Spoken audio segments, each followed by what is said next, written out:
गांव के बाहर खेतों के पास एक छोटी सी झोपड़ी थी। वही झोपड़ी थी राधा की दुनिया। सर्दियों की ठंडी रातों में जब पूरा गांव रजाइयों में दुबका रहता, तब राधा उसी झोपड़ी में जलती लकड़ियों के सहारे अपनी जिंदगी को गर्म रखने की कोशिश करती। राधा उस घर की बहू थी जहां कभी उसने सपनों के साथ कदम रखा था, लेकिन दहेज न लाने की सजा उसे इस झोपड़ी के रूप में मिली।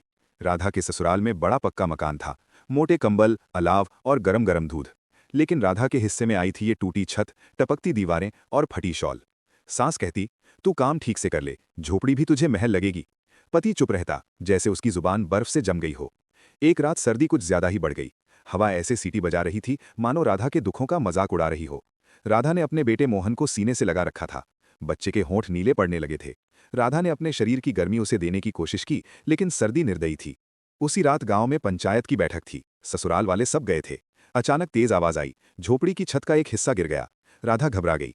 बच्चे को लेकर वो बाहर भागी और सीधे पंचायत के पास पहुंच गई। लोगों ने जब ये हाल देखा तो सन्न रह गए। गांव के बुजुर्ग ने सास से पूछा, ये तुम्हारी बहू है? सास ने नजरें झुका लीं। राधा पहली बार बोली। उसकी आवाज कांप रही थी। मैं बहू हूँ, बोझ नहीं।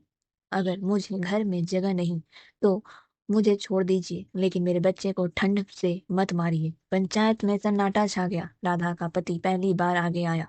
उसे अपनी माँ और समाज की बातें याद आईं, लेकिन बेटे के नीले होठ उससे ज्यादा भारी थे।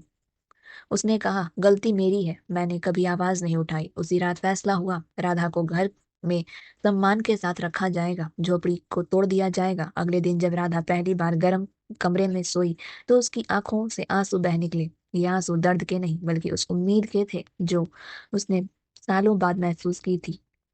कुछ महीनों बाद वही राधा की महिलाओं के लिए मिसाल बन गई। उसने सिलाई का काम शुरू किया, दूसरी बहुओं को भी अपने हक के लिए बोलना सिखाया। सर्दियों की वो झोपड़ी अब सिर्फ एक कहानी बनकर रह गई, लेकिन उसकी आग ने कई घरों को रोशनी दे दी। इस कहानी से हमें यह सीख मिलती है कि जो रिश्ते सम्मान और इंसानियत से नहीं निभाए जाते, वे ठंडी झोपड़ी बन जाते हैं। समय रहते अगर आवाज उठाई जाए तो सर्द रातों में भी नई सुबह मिल सकती है। धन्यवाद।